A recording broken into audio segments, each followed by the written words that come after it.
The sound of metal clanking as if a blacksmith were forging armor for battle. A surprisingly fresh scent fills the air as cowardly sweat leaves the body.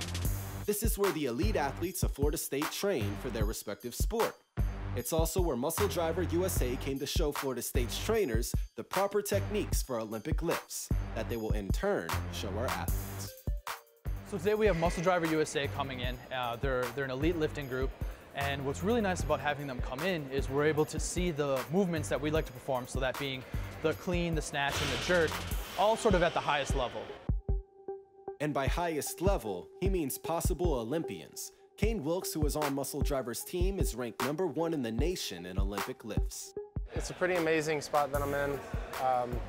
You know, several years ago, I wouldn't have thought that I'd be in this position, but it's really exciting knowing that I have a really good shot at being on the next Olympic team.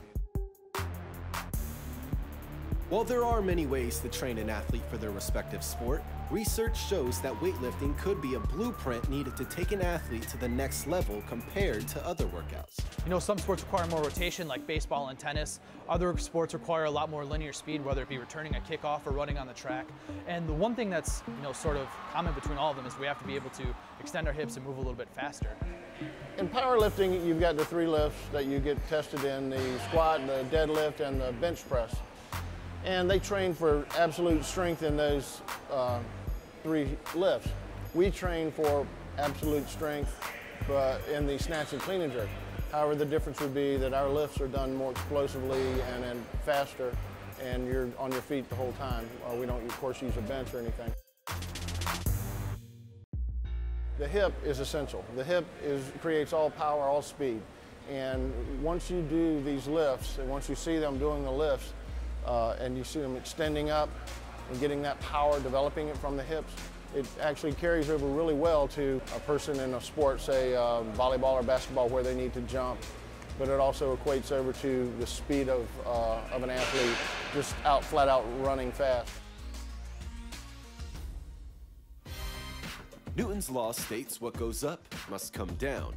But in weightlifting, the objective is to push these scientific laws past their limits.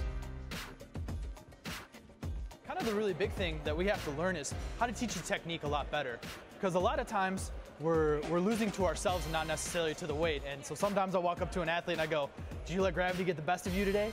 When it's not necessarily that they can't overcome the force and move a lot better, but it's like the little details that we have to work on and have them be a little bit more explosive, a little bit more technical, and things like that. So obviously everything that we do in here is learning how to overcome gravity and learning how to overcome that load and force a lot better. Definitely, as the weight gets heavier, it's definitely fighting that gravity. Basically just pushing the weight up and keeping it from coming back down too soon. Every day, FSU athletes battle to deliver what's expected, both on and off the field. With help from Muscle Driver USA and some of the best weightlifters in the world, FSU student athletes' abilities may soon be soaring to a whole new horizon, showing that with hard work and proper technique, even gravity can be conquered. I'm James McGettrick for Seminoles Sports Magazine.